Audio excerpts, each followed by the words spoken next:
Enough seats, but there are a few up here in the front.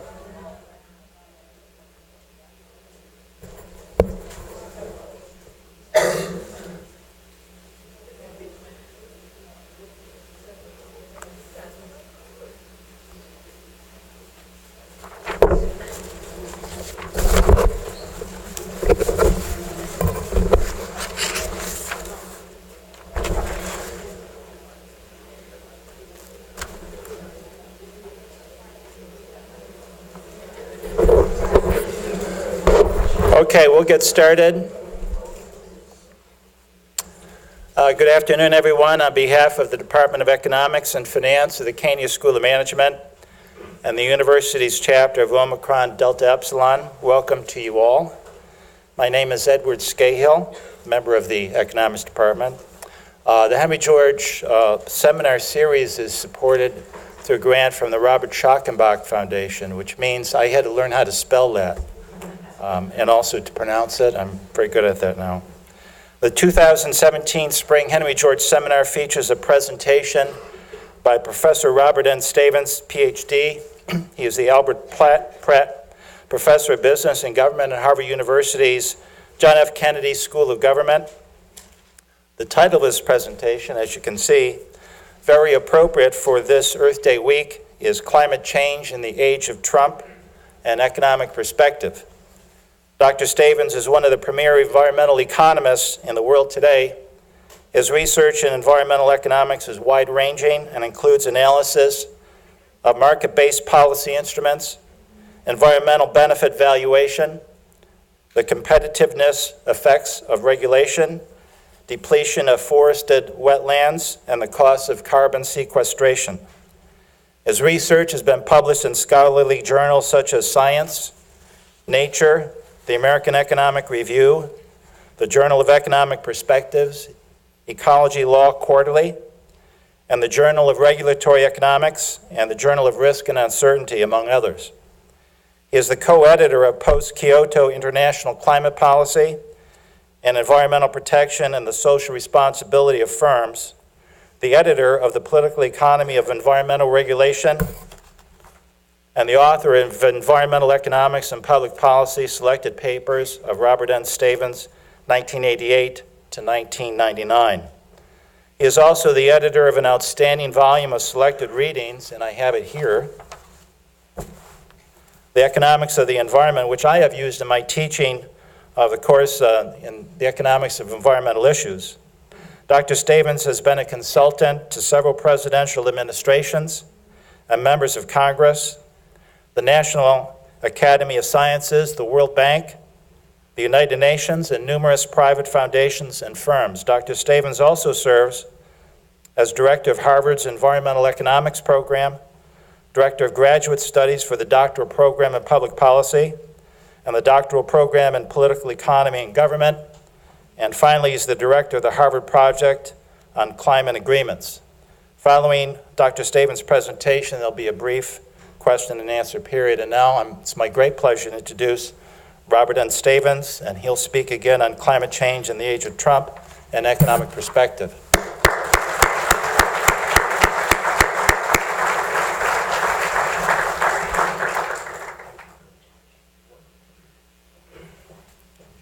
Well, first of all, thank you very much for that exceptionally kind introduction. I want to alert, so those of you who are back there in the bleachers and in standing room, there are box seats up front. They're the same price. So unless you just don't want to be up front because you want to be able to leave after 5 minutes, which I would understand, if there's an empty seat next to you, why don't you raise your hand? Raise your hand if there's an empty seat next to you. You see the hands? Does anyone want to come down and join us? And I won't be offended if you leave early, I promise. Or if I am, you shouldn't worry about it anyway.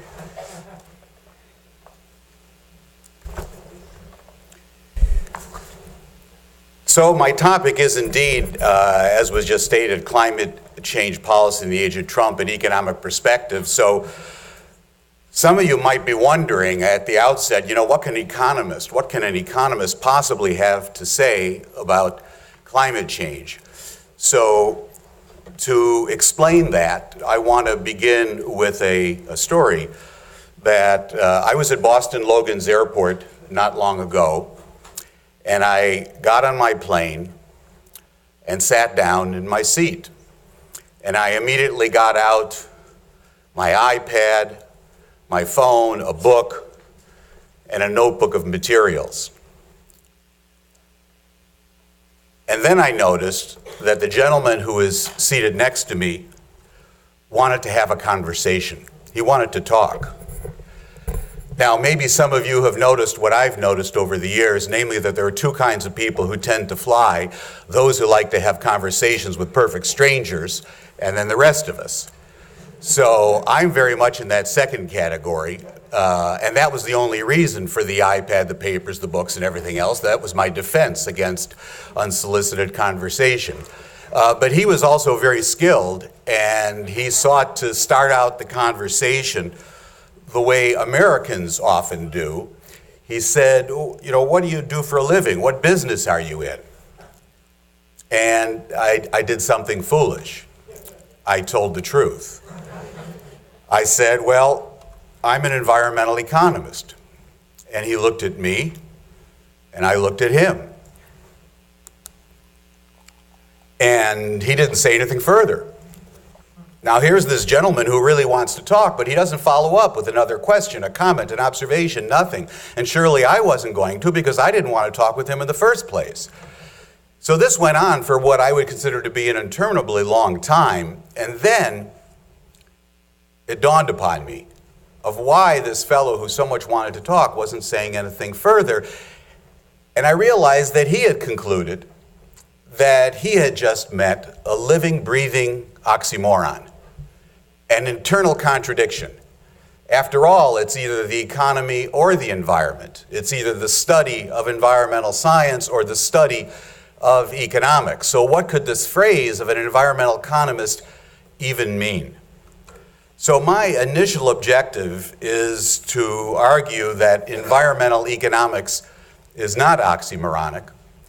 On the contrary, I'm going to argue that it's absolutely essential for a full understanding of environmental problems. And I say this for two reasons.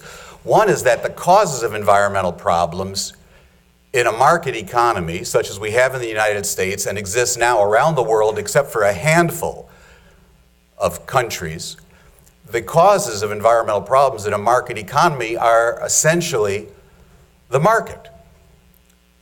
They're the result of unintentional byproducts, unintentional consequences of fundamentally meritorious activities, producers producing the goods and services that you and I want to purchase, and sometimes us as consumers producing unintended consequences when we're using those goods and services.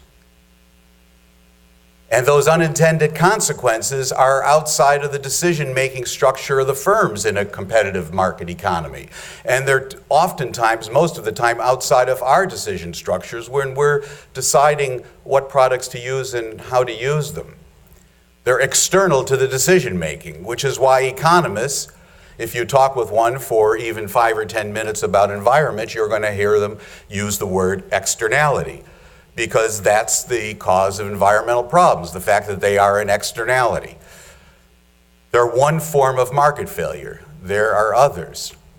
And sometimes people think that economists think that markets are perfect. On the contrary, what a lot of economists like myself make a living doing is studying market failures, whether it's monopoly and cartel, it's imperfect asymmetric information, public goods, or externalities. In fact, a colleague of mine over at Harvard Business School, he says that the Kennedy School should be called the Kennedy School of Market Failures, because that's what we study. And he also says that Harvard Business School should be called the Harvard Business School of Imperfect Competition, because that's what they're searching for in a business school, is situations of imperfect competition where one can exploit the fact that there are profits above the normal level to be made. Nothing to be embarrassed about by either. So on the one hand, the causes of environmental problems are economic. And also the consequences of environmental problems have important economic dimensions. Now surely if the causes are economic and the consequences have economic dimensions, then surely economics is not something that should be ignored when thinking about the environment. It ought to be central, really, to one's thinking.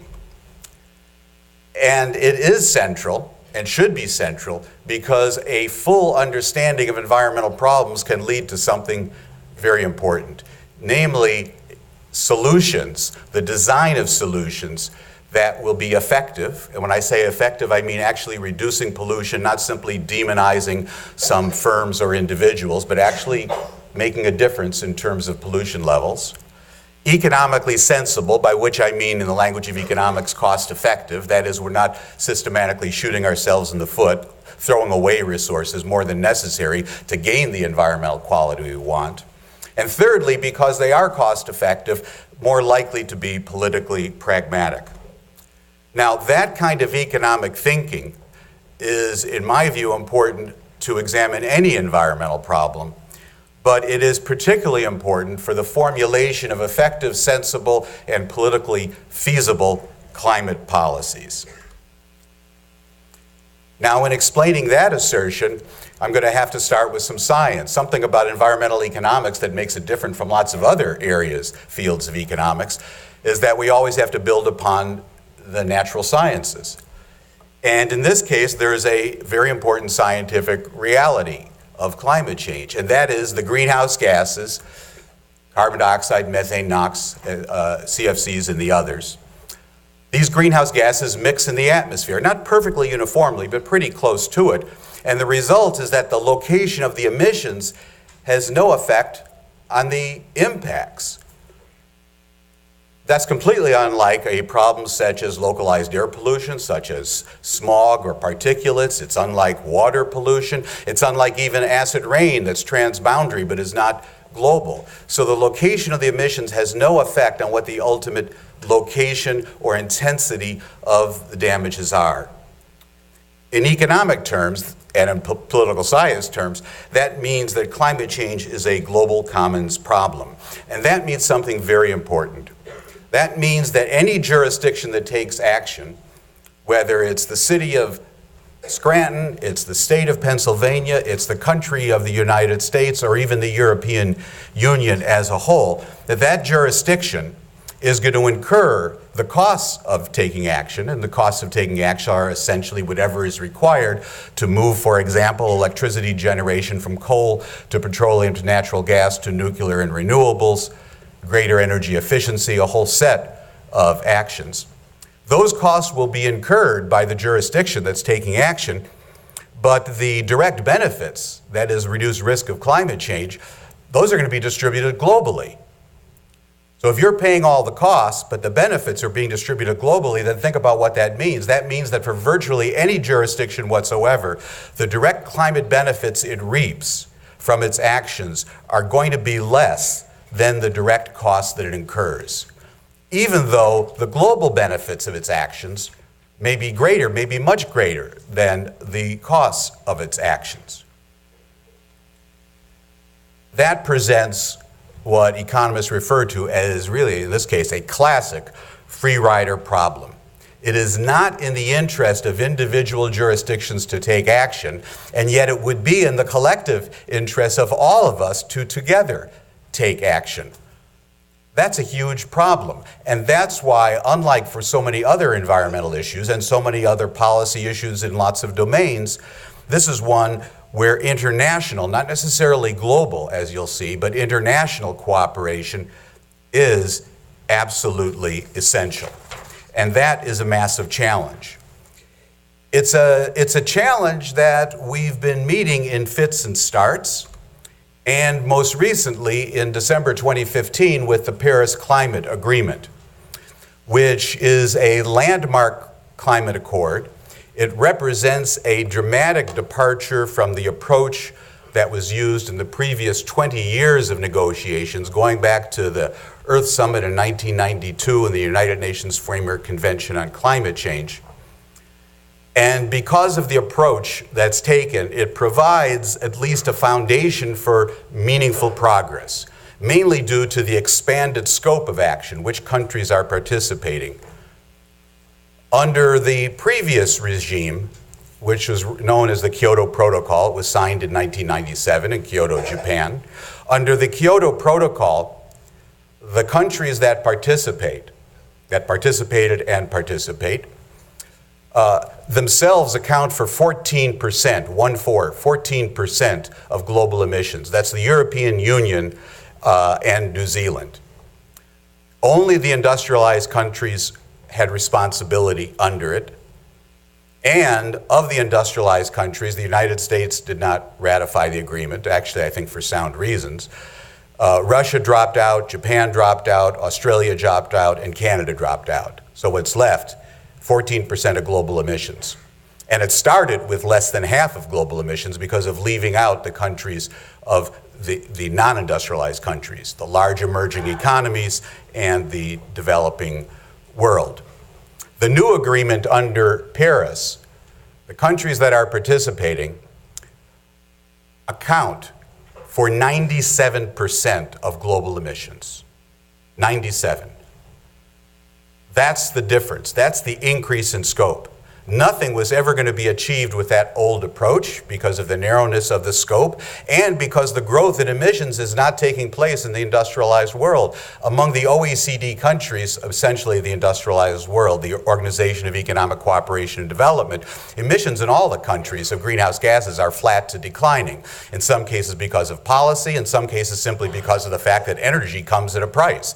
And therefore economies around the world, the United States for 35 years has been becoming less energy intensive per unit of economic activity, and therefore less carbon intensive. The growth in emissions is from the large emerging economies: China, India, Brazil, Korea, South Africa, Mexico, and Indonesia.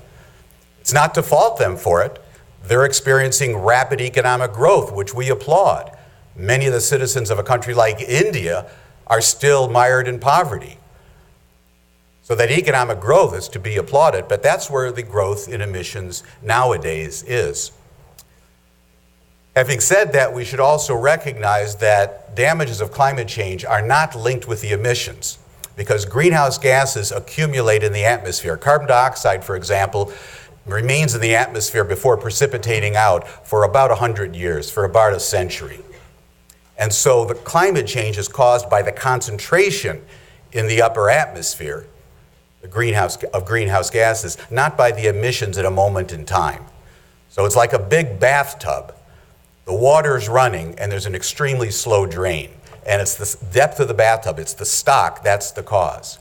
So to put in perspective what I said about those emerging economies, the stock is due to the industrialized countries, because the stock is the accumulation from the beginning of industrialization, and then particularly from 1950 on, when there was rapid economic growth, rapid industrialization.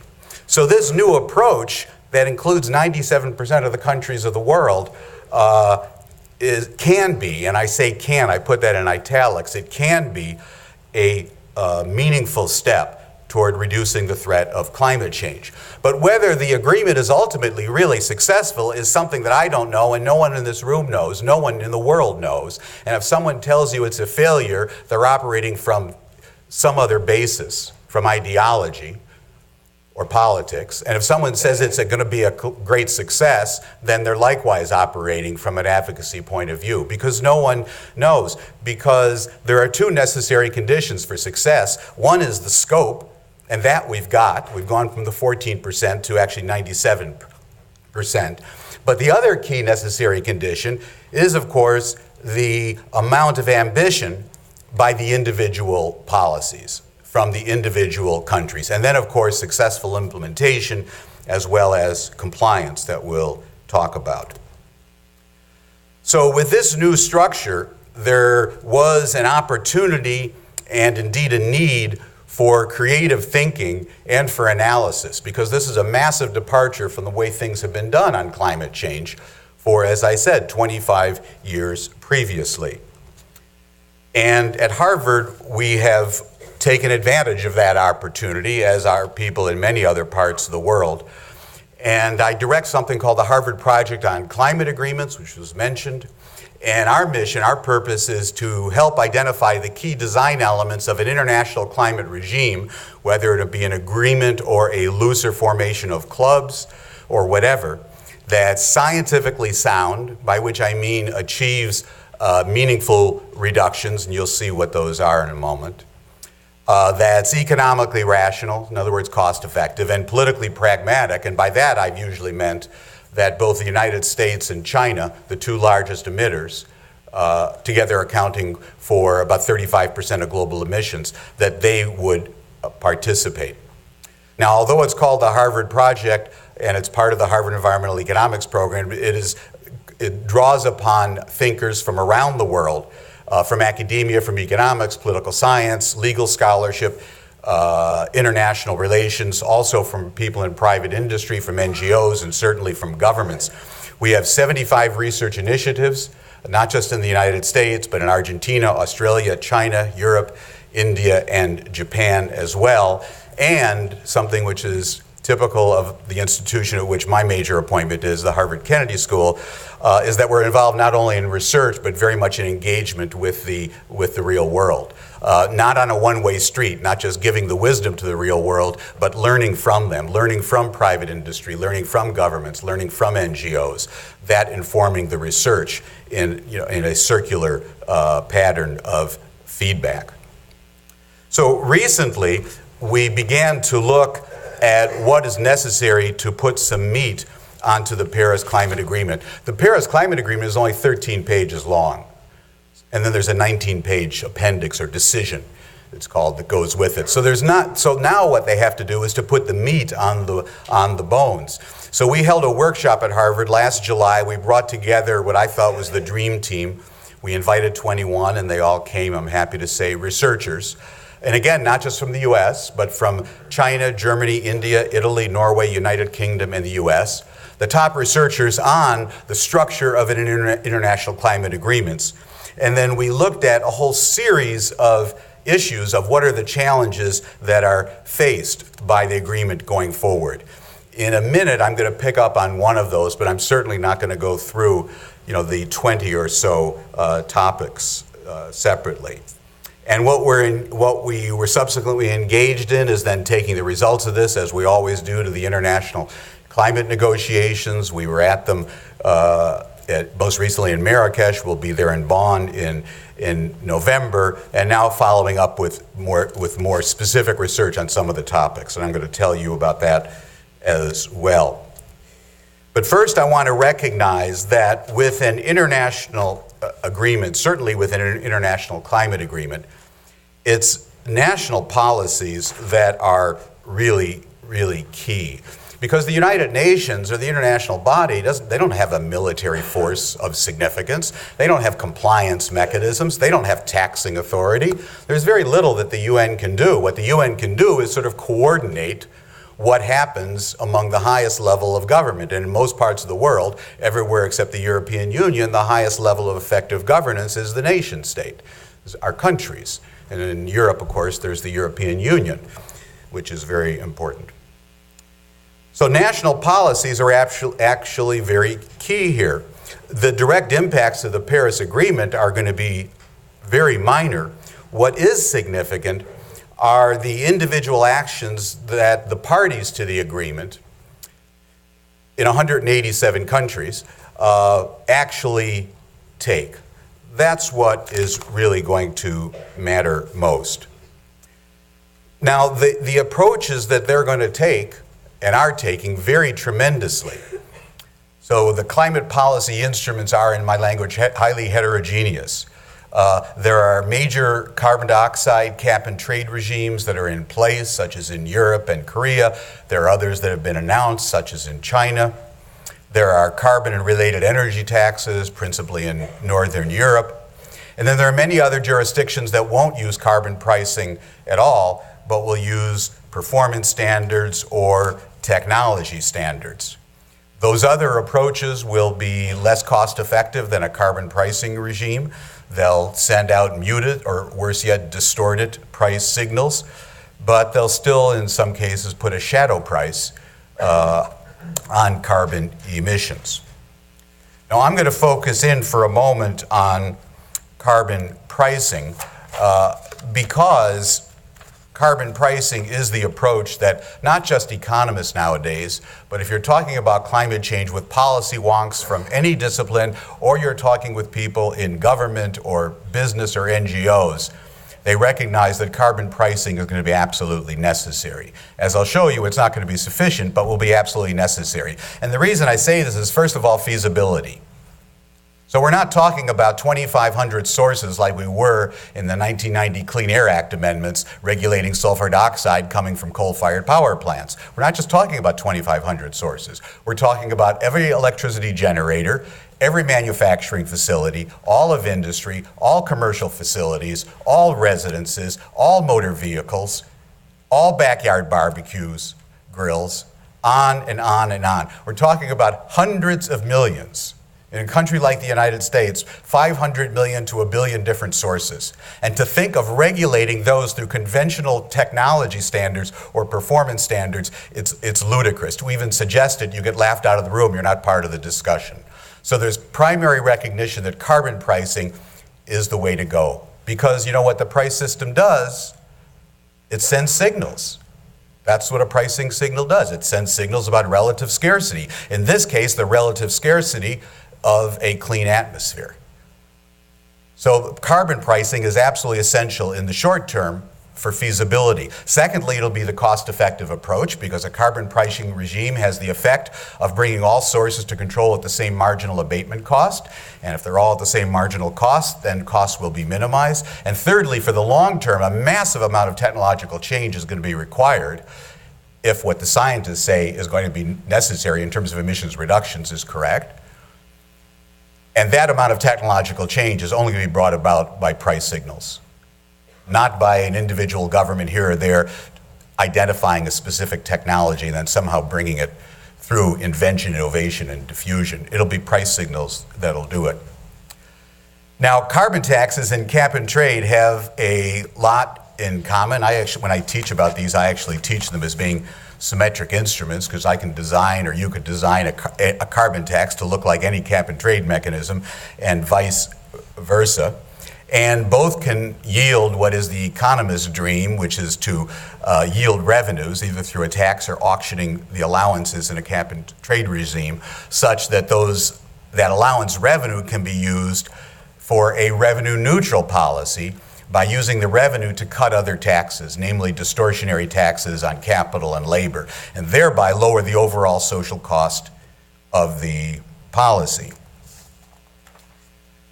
That said, although both can yield, both are symmetric and both can yield those revenues, we've had a lot more experience with cap and trade systems, indeed over 3 decades. And I've laid out a list of just some of them here. A lot of people don't realize the first use of cap and trade was during the Reagan administration in the 1980s. That's how we got the leaded gasoline out of the market in the U.S., saved $250 million per year and got it out in 5 years, faster than anticipated.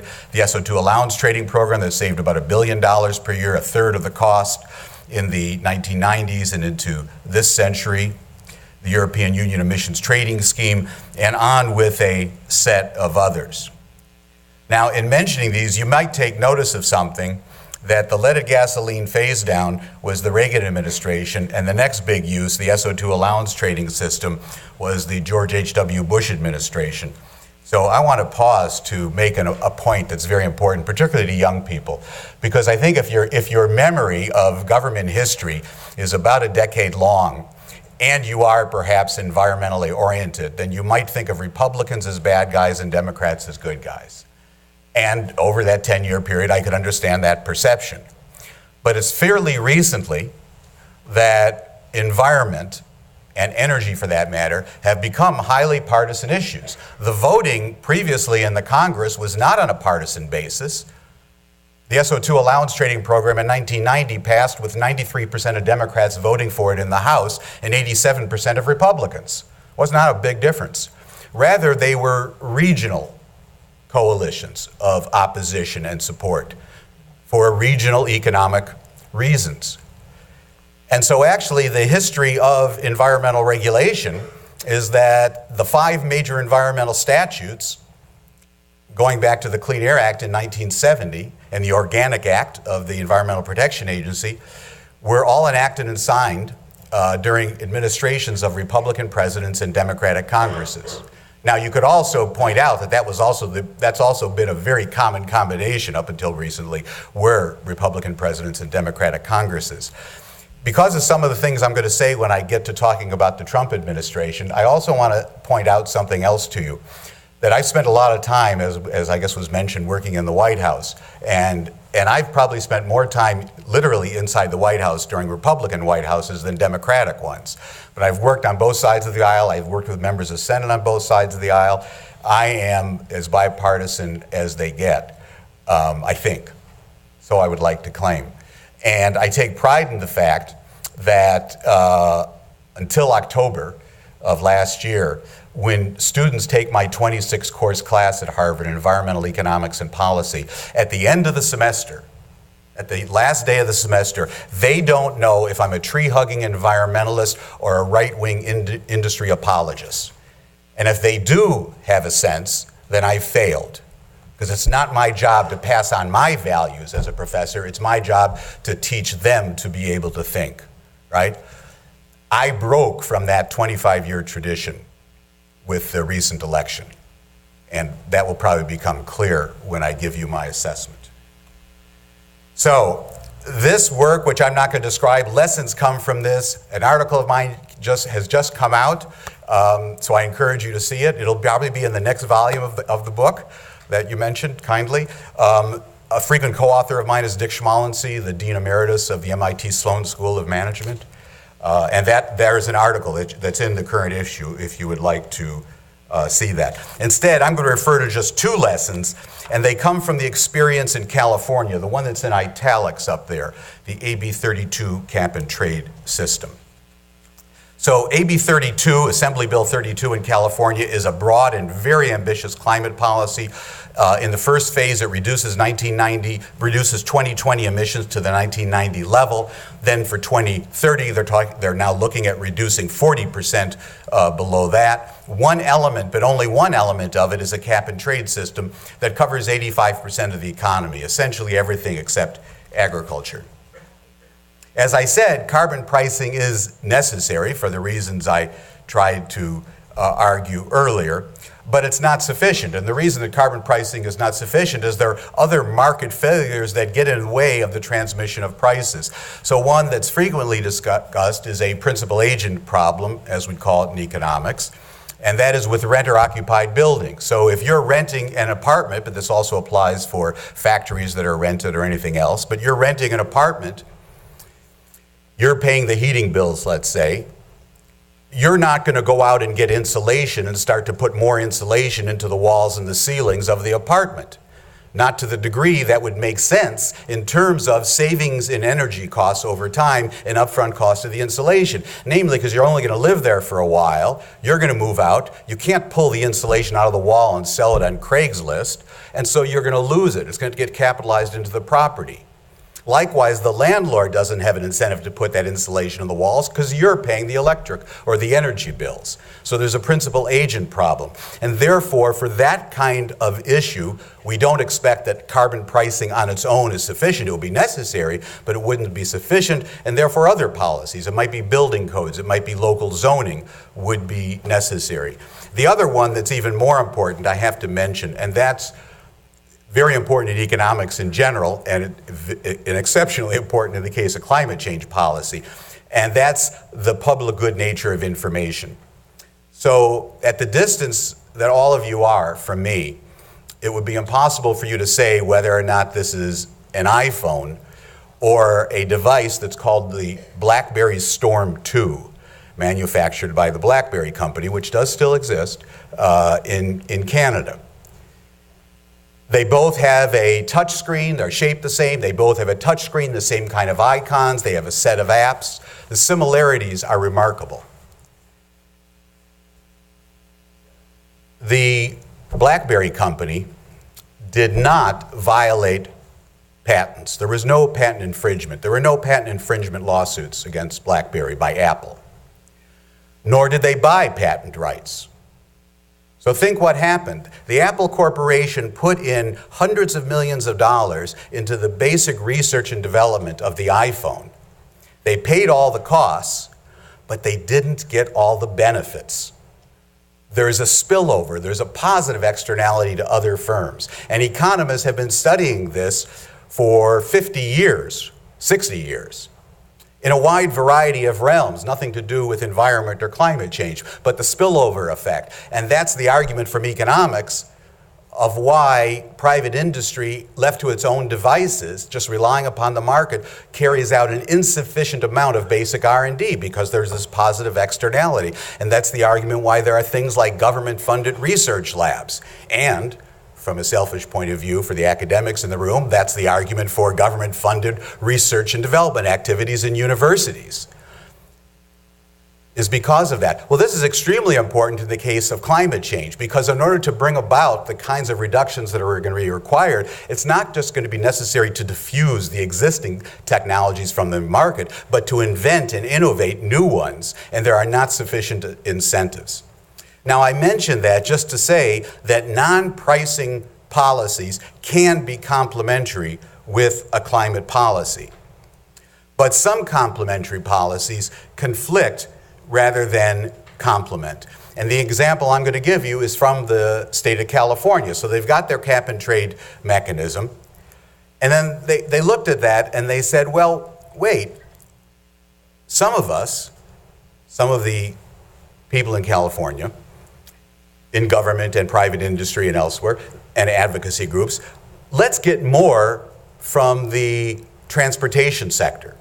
Because the low-hanging fruit on climate change is inevitably electricity sector, which is why you hear a lot about coal. That's the lowest hanging fruit. That's where the lowest marginal abatement costs are. So very little was getting accomplished from the transportation sector. But that's okay from an economic perspective, because the cap and trade mechanism is giving incentives for marginal abatement costs to be equated across all sectors and sources, so it's going to be cost effective. So what they did is they said, well, we're going to put in an additional regulation. It's called the Low Carbon Fuel Standard, and it's essentially a subsidy for ethanol. But put in place a low carbon fuel standard. You can only have so much carbon content in a gallon of gasoline.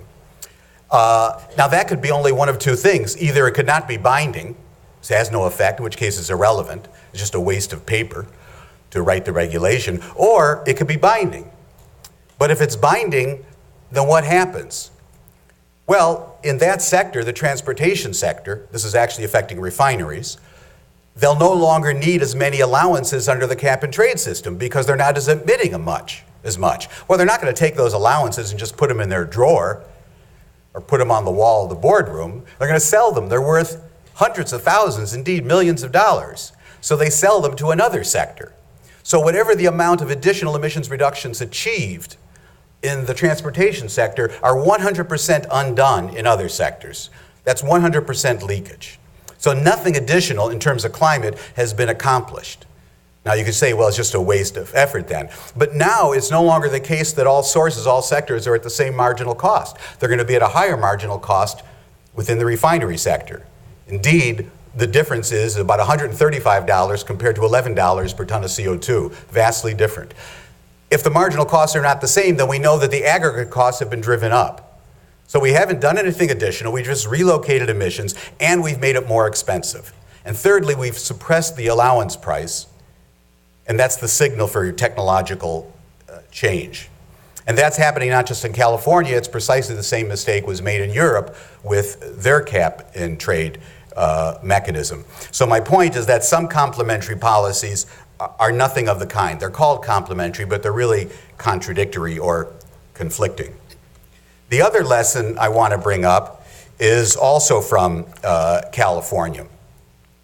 And that is that when a cap and trade system comes into place, inevitably people in the regulated sector are not very happy. They're being regulated. It's going to drive up their costs. It's understandable that they're not going to be happy about it. And so they say, well, if we're going to have a cap and trade mechanism, don't make us buy the allowances.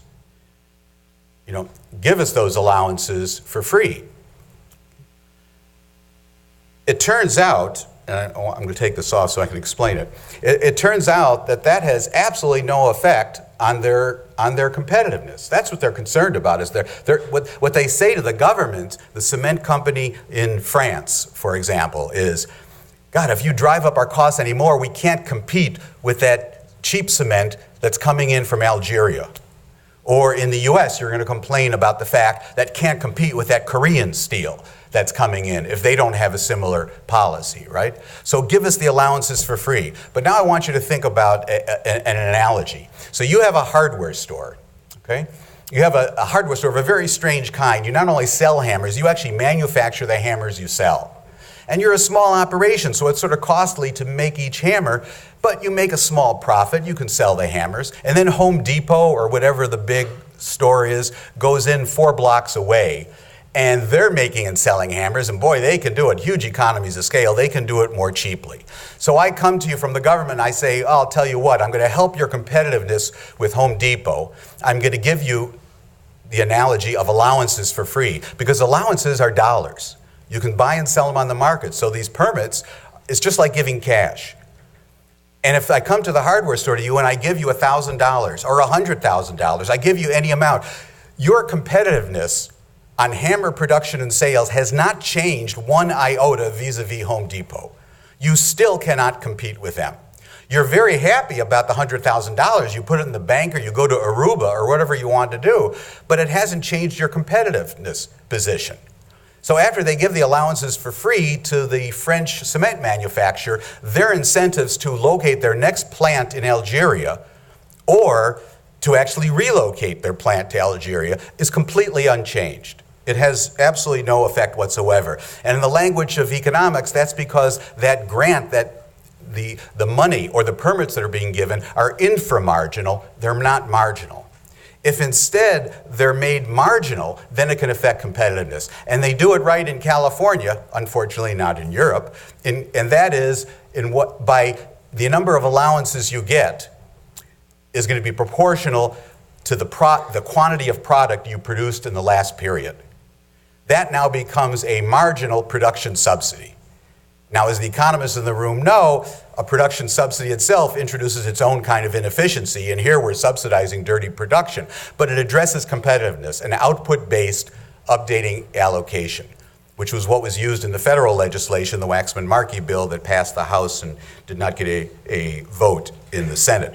But ultimately, the only way to eliminate these competitiveness effects is through a broader coalition, a broader national coalition, and indeed international. So I'm going to take us back to the Paris Agreement and just very briefly say that the biggest issue is whether or not it's going to be possible with the Paris Agreement to get the ambition that's necessary in order to really do the job in the long term.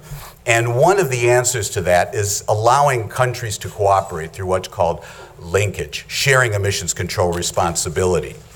And rather than taking you through the research that colleagues and I have been doing on that, because of time, what I want to do is, pardon me, I don't expect you to read that. I want to instead go to what I promised to talk about, and that's what's happening in the United States. Get rid of that and that. And I'll say, in case anyone is interested in those slides we just flew through, I'll certainly be happy, or you can just produce a PDF version of the slide deck and make it available broadly. That's fine with me afterwards. So I want to turn finally to address with you U.S. domestic climate policy in the age of Trump. So in December, and I'm talking about domestic climate policy first, not international. In December of 2013, the president said, quote, "Global warming is a total and very expensive hoax," unquote. So it was anticipated that there would be attempts to roll back climate regulations. Well, in fact, the administration, together with the Congress, will try and have already started the process of rolling back environmental regulations where possible, and climate policies are a particular target. Some of these were announced in an executive order of a couple of weeks ago, but others came at different points. I'll mention just a few. The Clean Power Plan, which is a regulation that affects only the electricity sector, that would have had profound effects on investment in electricity capacity that would have affected the dispatch, that is, which electricity plants are running, when, and on retirement of electricity generation, and would have accelerated what is happening anyway, and that's the movement in electricity generation in the United States from coal to natural gas to renewables, and possibly in the future to more nuclear. So right here, I just ought to state something for the record if you don't know it. I know there's a lot of talk, there are political slogans about war on coal. It is absolutely true that employment in the coal industry, and it's known in this part of the country as well as anywhere, has been declining. But as you know, it's been declining for 35 years, and it's been declining because of technological change, because of increased productivity in coal mining, and because of the movement of coal mining, because of technological change from Appalachia to the Powder River Basin in Wyoming. That's reason number one. That's why it's been happening for 35, indeed for 40 years, that employment's been falling. The other reason, which is the last 10 to 15 years, is because of two technologies combined for natural gas, hydraulic fracturing and horizontal drilling, together called fracking. And that's made the price of natural gas drop to 1/3 of what it was, and it's going to stay down there. And the two together have then resulted in going from a majority of electricity production in the United States being coal to now it's a minority. And the majority is, in fact, natural gas. It is not due to environmental regulations. Do environmental regulations drive up the cost of using coal, such as the mercury rule? Absolutely. Those are trivial effects quantitatively compared to the effects of technological change and increased productivity and the price of natural gas. And talk to anyone in an electricity company, they'll tell you that. Because people in business don't successfully operate successful businesses on the basis of ideology. They operate on the basis of solid empirical evidence. So that's the Clean Power Plan. It will likely be gone, and it's targeted by the administration. It's a long story. It's going to be more difficult than they think to get rid of it, but they will. Second, something that's near and dear to the heart of economists, the social cost of carbon. This is an estimate on the margin of what the damages are of another unit of CO2. In other words, the benefits of a unit of CO2 emissions reduction. And that has lots of uses in regulation. It has been used in what are called regulatory impact analysis. Anytime a major regulation is promulgated, going back to the administration of Ronald Reagan, it has to go through a benefit cost analysis, and that was being used. They've announced that they will eliminate that. That also will have challenges. Then there are fossil fuel friendly policies, eliminating the moratorium that existed on coal leasing on federal land that's in the West. And also the Keystone XL pipeline is going to go forward, which is actually something I supported, and it has trivial effects on climate change, and I think it makes sense to put in place the Keystone XL pipeline from an economic or an environmental economic perspective. They're also reviewing the CAFE standards. Those aren't standards on coffee shops. That's for motor vehicles, corporate average fuel economy standards. And there will be a review in the out years, and those will probably be reduced. Also in some other areas that I'll skip over because of, to move on. However, there is some important caveats on that. It's non-trivial to change federal laws and regulations. I think eventually what we're probably going to see is EPA Administrator Pruitt not making cuts at EPA in budget and in programs with an axe, but more with a scalpel. There's going to be a lot of resistance. There's also going to be a lot of litigation. Also, in many cases, such as the Clean Power Plan, repealing a regulation actually means a new regulation. And the Clean Power Plan came in after a 90-day comment period and 2.5 million public comments. They have to now demonstrate with a comment period that the previous analysis was flawed because the model was wrong, the data was wrong, or there's new data. So it's non-trivial to change a regulation. Also, many regulations are required by statutes, and laws are much, much harder to change. And some federal and all state climate policies will remain. In fact, some, such as in California, are going to be strengthened. So there are wind and solar tax credits, which are very important, not necessarily economically sensible, but very important in terms of their effects of encouraging more wind and solar development. And they are supported on a bipartisan basis, namely because a lot of the wind states are red states. So the big wind states are the Great Plains, Oklahoma, and Texas. That's where most of the wind resources are in the United States. The California policy is going forward. It's going to become even more stringent. A day after the election, Governor Jerry Brown made it pretty clear that that was his response to what had happened in the national election. In the Northeast, not all in Middle Atlantic states, but not down to Pennsylvania. It's the border between New York and Pennsylvania where it stops. The Regional Greenhouse Gas Initiative is an electricity sector CO2 trading program. That will change. And so one thing that's certainly true is that subnational action over the next 4 years is going to be more important than it was in the previous 8 years when there was a lot of federal government action. So finally, let me turn to international climate change policy. Now here, there's also a quote. This is more recent. It was from during the campaign, but before the convention, May 2016, when President Trump said, I will, quote, cancel the Paris Climate Agreement, unquote. So this is an important issue. And the interesting part of this is that I think we can actually thank President Trump for having helped a great deal with the Paris Climate Agreement. See, and I say that because the Paris Climate Agreement came into force 4 days on November 4th, 4 days before the general election in the US. Okay? Now, in order to come into force, 55% of the countries who represented at least 55% of the global emissions had to ratify the agreement. That was exactly the same criterion in the Kyoto Protocol in 1997. It took 7 years to reach that with the Kyoto Protocol. It took 11 months with the Paris Agreement, and it came into force. And the reason that it happened is that everyone knew that, oops, if Trump is elected, then we want it to already be in force. Because if it's already in force, you know, first of all, you can't cancel an agreement, you know, one party.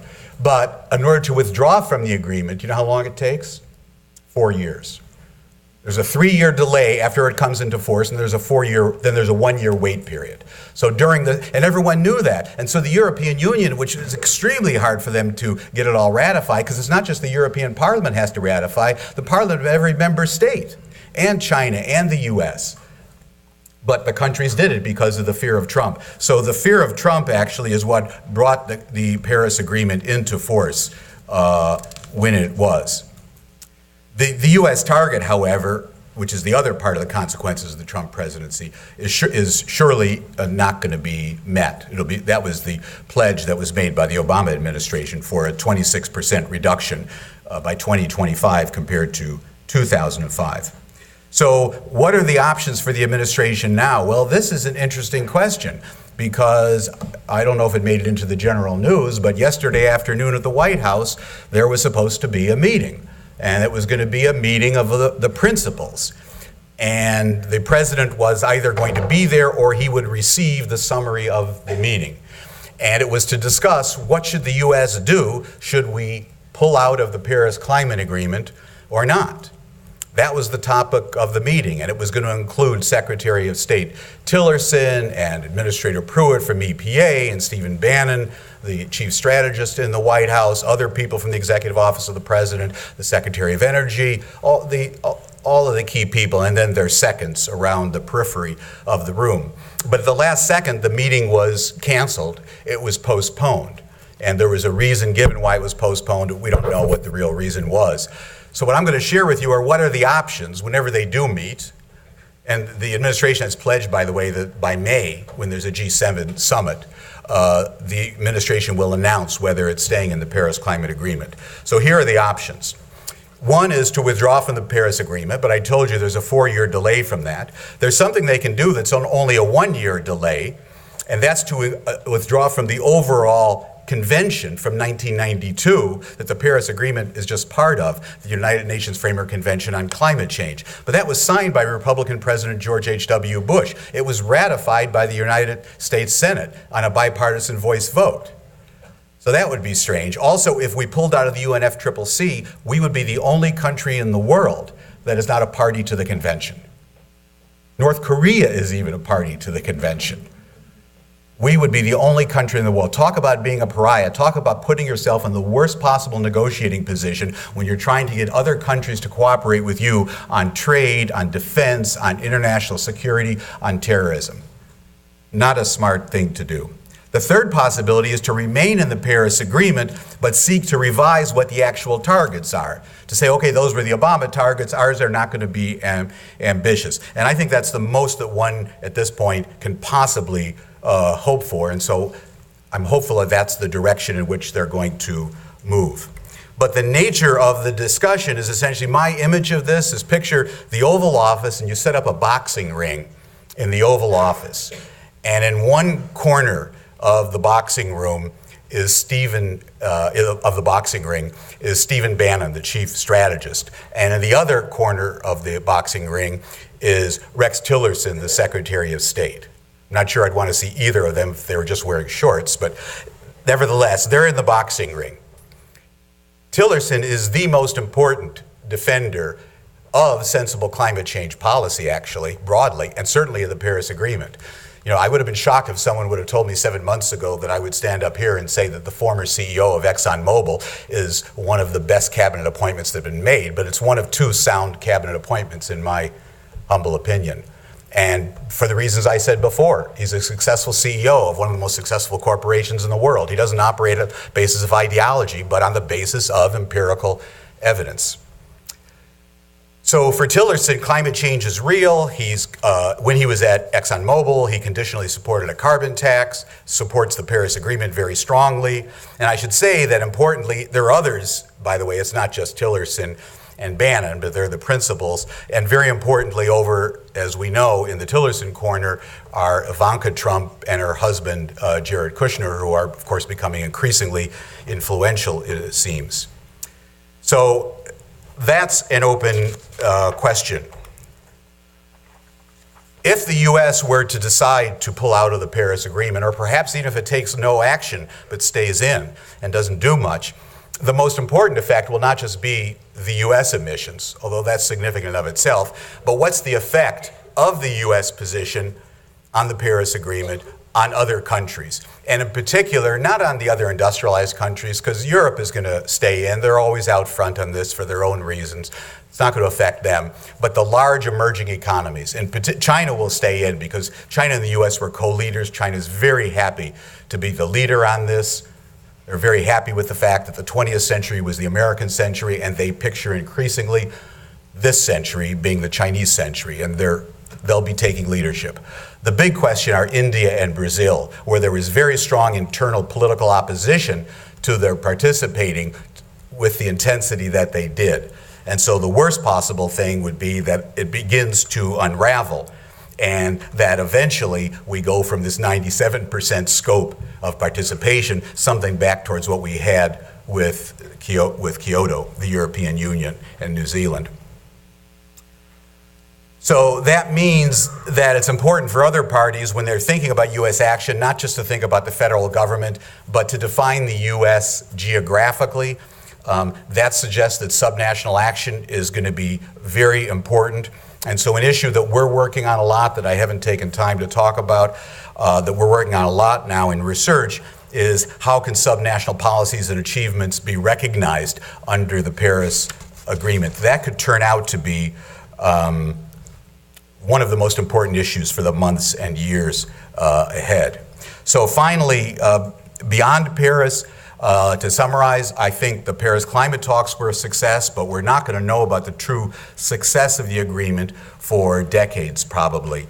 International cooperation is essential, but the key action is going to be at the national levels. The Paris Agreement provides an important opportunity for a new path forward. One key necessary condition has been met, which is adequate scope of participation, breadth of participation, but there is that other key necessary condition, the adequate ambition of policies. In the years to come, what many of the young people in the audience will experience, the international cooperation may continue to be through the United Nations, or it may be through other venues such as the G20, the 20 largest economies that together, just those 20 of 197, they account for 85 to 90% of global emissions. So that's another possible route forward. But no matter what the venue is politically for negotiations for cooperation, the importance of carbon pricing, of linkage, and actually the importance of eventually U.S. participation are going to remain. So that's my attempted illustration that environmental economics is not fully oxymoronic, that an economic perspective is, I think, absolutely essential for a full understanding of environmental problems, which we care about not just because as academics we care about understanding, but because as citizens we care about solutions, the design of solutions that are environmentally effective, that are economically sensible, and that are politically pragmatic. As I turn now to questions, I want to alert you, I went through a lot of material, perhaps very quickly. You can get lots more information from the Harvard Project on Climate Agreements, the Harvard Environmental Economics Program, my website, my blog, or you can follow me on Twitter. Or the easiest thing is when we're all done, if you just give me a business card, I'll make sure that you're on a distribution list to receive our research and our work over time. So with that, thank you very much.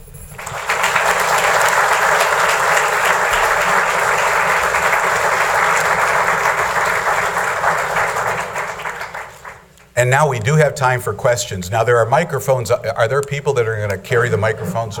You're going to carry the microphone around. Okay. What's your name? I'm sorry. Tom. Okay, good. Thank you. Okay, so if you raise your hand, a microphone will make its way to you.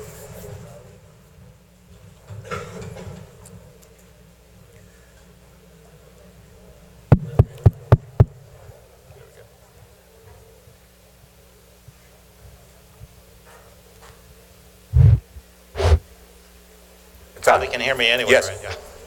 Yeah. There's been a lot of writing about the carbon tax. George Shultz, Jim Baker, you mentioned Tillerson, Oh, yeah. are all supportive of it. Do you see that being more politically feasible in the near future?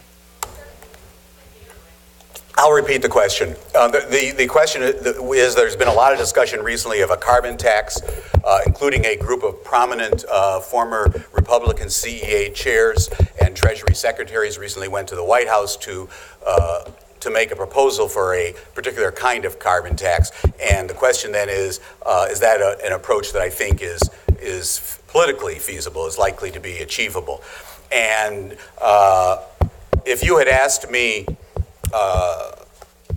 we'll say 10 years ago, then I would have said, well, a cap and trade is going to be much more politically feasible. But then what happened is that opposition to the Waxman-Markey, to the CO2 cap and trade system, the way it was carried out by conservative Republicans and coal state Democrats, was by demonizing cap and trade as cap and tax. So now cap and trade is just as demonized as a tax. There isn't a big distinction. So that would no longer be the clear answer. The one way in which I could picture but if it was easy to demonize cap and trade as cap and tax, I think it's easy to demonize a tax as a tax. So right now the grass is greener. It looks like it's achievable because we haven't tried it yet. I have very strong doubts that it will be achievable. The one way in which it might be would be if it was revenue neutral. There are two ways to do the revenue neutrality. One is what economists like, which is not what that group of economists proposed, by the way, but economists prefer, which is auction the allowances from the cap and trade, or take all the carbon tax money and use it to cut distortionary taxes. Taxes on labor and capital that have large deadweight loss, perhaps 30% in the U.S. economy, and thereby lower the overall cost of the program. That's attractive from an economic perspective. What is perhaps more attractive from a political perspective is what that group proposed at the White House, and that was what they called a carbon dividend program. You put in place the tax, and then you take the revenue from the tax, not to cut distortionary taxes, but you send a check to every household in the country, once a month or once a year. And the checks are sizable. They're going to be on the order of, I think it was $1,200 per family. And presumably the return address says Donald Trump, the White House, or better yet, it says your congressman, and then they'll want to support it. So the cap and dividend approach might be more politically achievable. So some people think, and people in Washington, a lot of people that I deal with regularly, are working hard, hoping that a carbon tax can be part of tax reform. But at this point, you'd have to ask, what's the probability of tax reform, meaningful tax reform, getting through the Congress? So I think it's a huge uphill battle.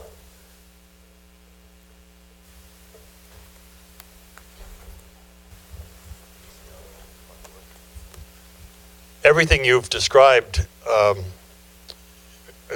to me, falls into two areas. One is being able to count on scientific information to know that you're moving in the right direction, and the other is, as you've said, the buy-in and the scope and the aggressiveness of the policies.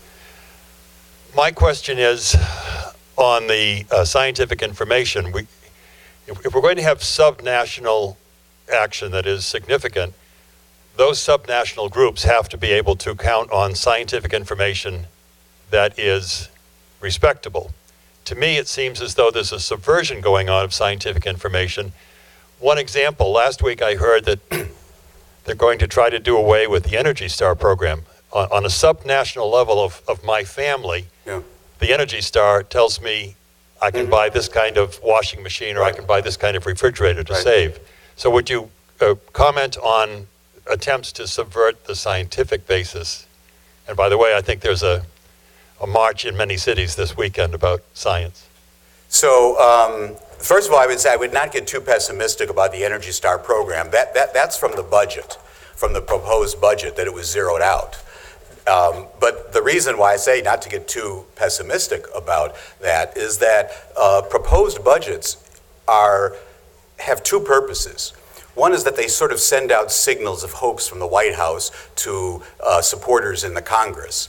And then supporters in the Congress do what they want because of their constituencies. And a lot of people care about the Energy Star program because of their constituencies. They may have Westinghouse in their district who produces energy efficient, air conditioning units or whatever, or thermostats.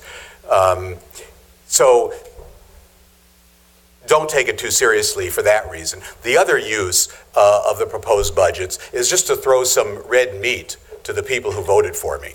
And I'm not criticizing, this is not unique about the Trump administration. The Obama administration did the same thing with its initial budget. This is true of every White House. The budget proposal is very, very different than what you eventually see.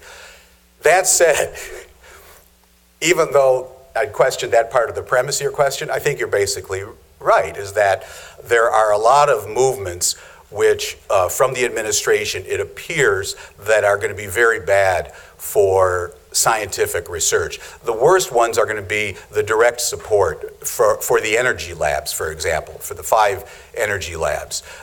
Support to universities. It's hard for me to say that because I know that sounds self-serving, but universities across the country, particularly technological universities and medical schools, really depend upon government funding. And it's very possible that will be cut as well. So I think there is reason to be concerned. The United States already invests in basic R&D at a level that is embarrassingly low compared, for example, to the member states of the European Union, compared to Canada, if you're taking it as a percentage of GDP. And if the administration were to get what it says it wants, it would be even worse. Yes, sir. Wait, we have to get you a microphone. Can you bring the microphone down here to this gentleman? Oh, I'm sorry, you already gave it to someone else. That's okay, we'll go with him first. In your opinion, what is the best... I'm sorry, I can't hear you. In your opinion, what is the best form of energy that provides the best economic growth as well as the least carbon footprint? Well, so I don't think that the answer as an economist, I don't say that there's a single best form of energy. I mean, you could define that in engineering terms, but in economic terms, it's going to depend upon, what is the energy produced, the carbon emissions, and the cost of putting the technology into place and operating it. And those two costs vary tremendous geographically, right? So wind power makes a huge amount of sense in Texas. Wind power does not make a huge amount of sense in Connecticut. So there isn't a silver bullet here. Furthermore, there's also the temporal domain. So although if we take the science as valid, and I take it as valid because I respect the scientists who tell me that it's valid, the natural scientists, the climate scientists, it means that eventually we have to go to zero emissions. In other words, everything would have to be, renewables or some kind of carbon capture and storage, some kind of way of sequestering CO2 removing it before fossil fuels are burned. And that's eventually, but we have to get there. So for example, natural gas, which has a carbon footprint that's 25% of what coal is and also has, in terms of other environmental pollutants, the other pollutants of coal are really serious. So particulates in particular, small particles smaller than 2.5 microns across, are very, very serious health threats. Mercury is a serious health threat, on and on. So natural gas is a much, much cleaner fuel. In the long term, natural gas can't be part of the picture.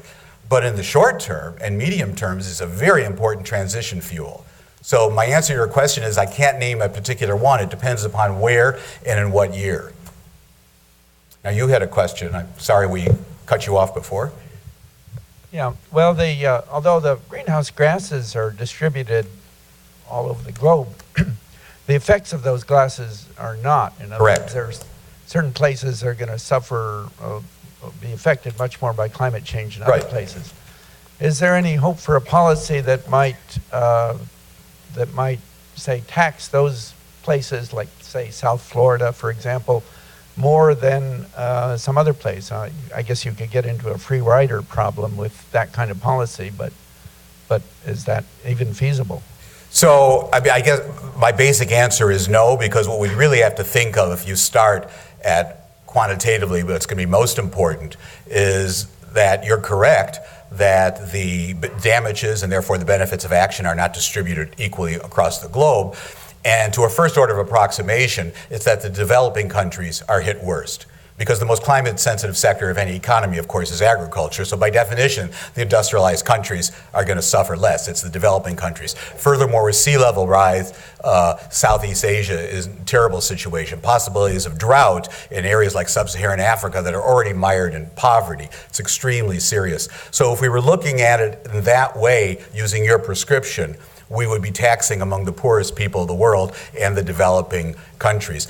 And within the UN context, the United Nations Framework Convention on Climate Change, distributional equity is extremely important in terms of the voting, the positions of the countries. And it's one country, one vote in the UN, outside of the Security Council. And a majority of the countries are not industrialized countries. So it would be unlikely you could anticipate that kind of policy in a global scale ever being put in place. I think we have time for one more question or a half a question. Trying to count the time on my watch. No? Yes, sir. Okay, just sort of looking for a simple answer. Is that inferring that my answers have been complicated? No, not really. I'm looking for kind of an answer from you. Being involved in Washington and with the body of work that you've been doing is through the going through our election process. One of the things that was beaten home over and over again, and I think we, as far as from a sustainability standpoint, we lost the leverage of that climate change is real. So your whole presentation is on saying, oh, climate change is real. But I think in the United States, they've kind of convinced a lot of people that it's not real. Yeah. So how would you answer that, not relying on science, Right. but relying on a good number of people that maybe don't want to believe in the science, Right. is that climate change is real. Right. So that's an exceptionally important question. We should emphasize it's an important question in this country, but not in other countries. So I spent a lot of time, in other parts of the world. Just came back from Rome a few days ago. I'm off to Korea in a few more days. And there's nowhere else in the world where the debates are about the science of whether or not climate change is real. There is still lots of opposition to action, but it's because it's going to be costly. And with the global commons problem, you can understand that. So there's arguments about the cost, about the magnitude of the damages, but this so-called climate skepticism is almost unique to the United States. The United Kingdom has a significant amount too, but it's really here. That said, I think it's a terrible challenge, and I think that the answer is not more scientific research. It is some kind of communication that's beyond me. The reason I say that is what's happened with climate change and climate change science in this country is that as part of this terrible process of political polarization, which is very serious and is much larger than climate or environment, What's happened is that climate change here in the United States has become an ideological issue, somewhat like abortion.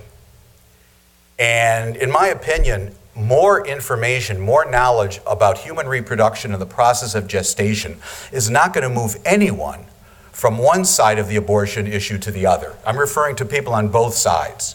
They're going to stay where they are because it's an ideological, or you can call it moral or ethical or human rights issue, whatever you want. Climate change has become that way. And so I'm therefore skeptical of more information, better scientific information, moving people. The other reason it's a challenge, and I'll finish with this, the reason it's a challenge is that in the United States, the way we have 5 major environmental statutes on air, on water, on land use, hazardous waste, solid waste, etc. And going back to early 1970s, each one of these statutes at the federal level, you can trace back to public being appalled by what appeared to be a catastrophe. And sometimes it really was, and sometimes it wasn't, but it still drove the legislation. And one example of that, but I could use others, one example of that was not terribly far from here in Cleveland, Ohio in 1969, when the Cuyahoga River caught on fire. And 18 months later, we had the Clean Water Act. 2 weeks later, after the Cuyahoga River fire, was a cover story in Time magazine, a formerly very important event to take place, a cover story in Time, and then political pressure, and we got it. But if you go to the Cleveland Plain Dealer, the newspaper, for the next day, and you'll see the picture, in black and white of course, of the fire above the fold, and read the story, there are no one's quoted in the story as saying, well, you know, rivers periodically catch on fire for natural reasons, so who knows what it is? No, it was absolutely obvious that it was oil and petroleum and chemical residue. But with climate change, it's not that way. Okay? No matter what the advocates say, you cannot link a specific weather event to global climate change. Even if we have the abrupt climate change that people are talking about, that is anticipated, and I expect will happen. Nevertheless, my grandchildren will experience a colder day on some summer day than my grandfather did. Because if abrupt climate change is like this, the weather is like this. There's this huge signal-to-noise ratio problem that all of us suffer from. And no one in this room observes the climate, unless you're a climate modeler and scientist, perhaps. We all observe the weather. So it's a terrible challenge, because that means that for both of those reasons, it's not clear that more information, more understanding is going to lead to change. And for an academic to say that, we're in the business of producing information, right, and education. To say that is disheartening. What it's going to require instead is, in my opinion, is the only substitute for that, for bottom-up demand. And that's inspired leadership from the top. And, you know, there was an attempt on that, I think, from some administrations in the U.S. on climate change. I would go back to George H.W. Bush, who signed the UNFCCC, and I would certainly include Obama and his administration. That's what's going to be required, is enlightened leadership from the top. And it's a big risk, because it's a global commons problem. The way in which it may eventually be done is by people maybe coming to understand that there are also local consequences, not just the global consequences. So a lot of people talk about the fact that China's taking action with coal plants, and they are, not because of climate change, but because they're concerned with PM 2.5 and smog and particulates, because of human health impacts. Okay? So I did an analysis of the Clean Power Plan, the Obama administration regulation, using their regulatory impact analysis, their own numbers. And 94% of the benefits they claim, correctly, 94% of the benefits, domestic benefits they claim, are not due to climate, they're due to reductions of PM 2.5 because of less coal.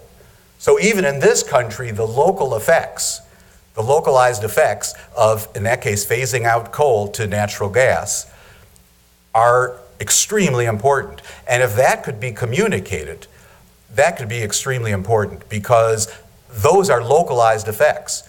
They're in the vicinity they're within 20, 30, 50 miles of power plants, which are typically not located in wealthy areas, but are frequently located in poorer areas and rural areas, in the heartland of climate skepticism. So maybe if that were understood better, then there would be more of a success. So I will stop there. Thank you all very much.